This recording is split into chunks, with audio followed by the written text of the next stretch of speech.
There was this horror movie I watched once, a while back.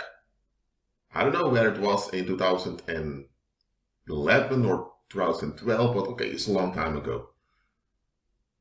But anyway, in this horror movie, or maybe it's a horror movie from 2017, I don't know. Anyway, it's a long time ago I watched this movie. I don't know which year it is. In this movie, you had this scene. There was this girlfriend of a guy. She went into the bathroom at some high school, I believe, or it was in some building where she entered in. The guy tried to call her, but she didn't pick up the phone. So he went after to find out where she was. She was in front of the mirror, I believe, doing whatever she had to do. So the guy entered into the room where she was. She did not notice it.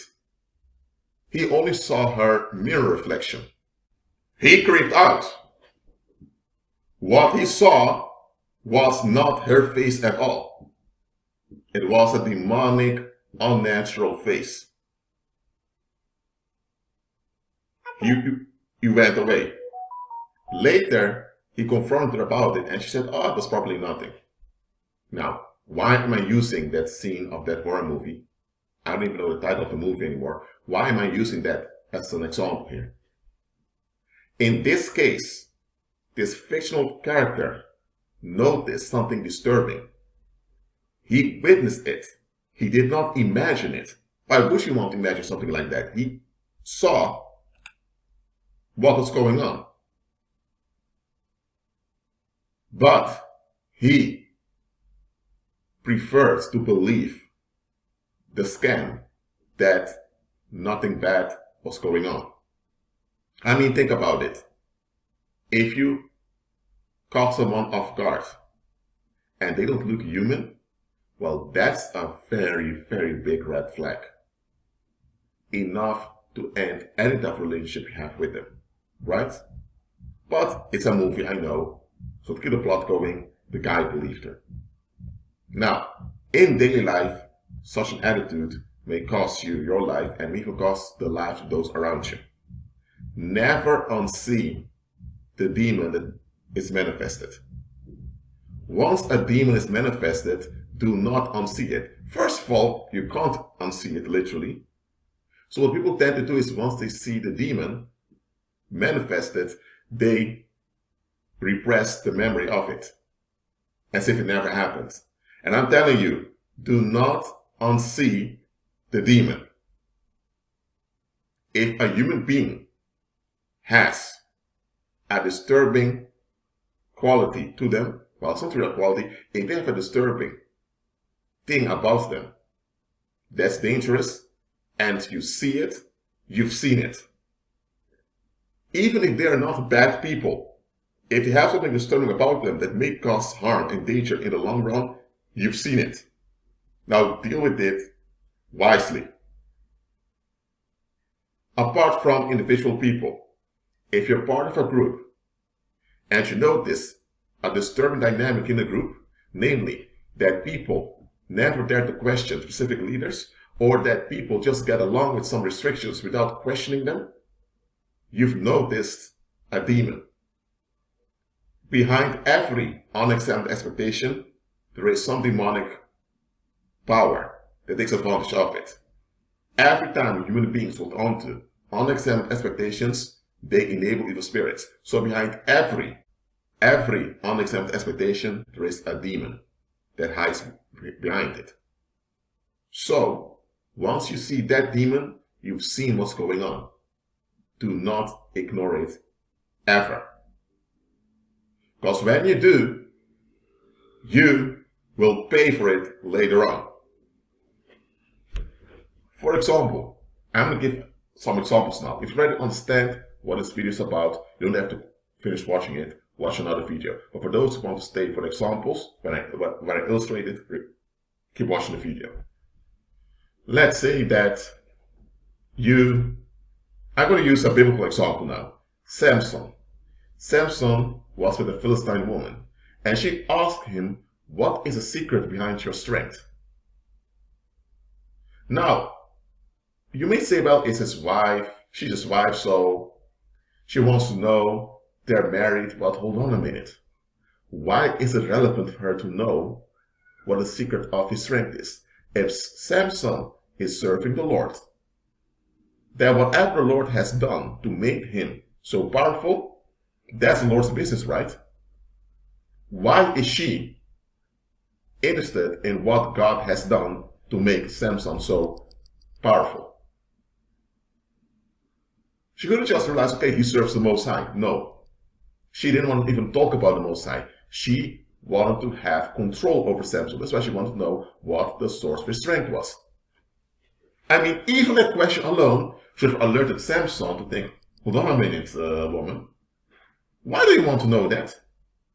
So you married me only because I have strength? And now you want to take charge of that strength? What do you want? That should have been sufficient for a divorce. But Samson was so in love with her looks, so in love with the good sex, that he did not think clearly. She asked him multiple times. And every time that she asked the question, someone tried to kill Samson. So Samson should have realized, hold on a minute, why is it that every time my wife asks me about the secret of my strength, and I tell her something that is not true, that thing that I tell her is the same thing that people will use to kill me. So automatically Samson should realize, okay, there's a connection here. If I divert my wife's attention away to something else, that thing I divert her attention to, that's what suddenly someone comes out of nowhere trying to kill me. So my wife is on to take my life. And then the wife tells Samson, how can you say you love me if your heart is not with me? Hold on a minute. She is complaining that Samson lied to her, or that Samson was honest towards her, but she tried to have him killed multiple times. And still Samson stayed with her. Yeah, man, that guy really had issues. But enough about Samson. In this case, Samson saw the demon. What was the demon? Now, the demon is figuratively speaking here. He saw the pattern. And every time his wife asked for the secret of his strength, someone tried to kill him, using the answer he used as a diversion. So if Samson realized that it was not wise to reveal to this woman what the secret of his strength was, then why was he with this woman to begin with? Okay, that was a biblical example. Let me go to, now I'm going to use another parable right now that I've made up. Let's say now that you are with someone, not sexually, but just in a meeting, and they're discussing the unemployment in the town. And then you have one of the people at the table that tells you, I don't put my principles aside for nobody. I know what I stand for. So, okay, he said that. 5 months later, this individual is arrested for being involved in fraud, for covering up police brutality. What happened here?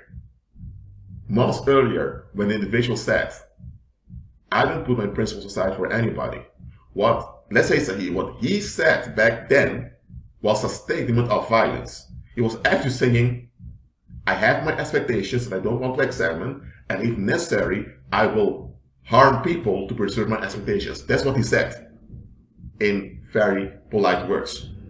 So the moment he said that, his principles are about everything, people should tell them, hold on a minute. We are here to deal with the unemployment in the city. So the focus shouldn't be us, should be the people. And you talk about your principles that you wouldn't put aside for anyone. I'm sorry, but what does your principles have to do with solving the unemployment? The moment he issued that statement, the demon was revealed. And people should have paid attention to the demon that was revealed back then. But they didn't. Look, anytime you ignore a red flag, it will cost you later on. Don't unsee the demon. When you see it, remain calm, decree and declare in Christ Jesus' mighty name, and overcome the demon. Be at peace.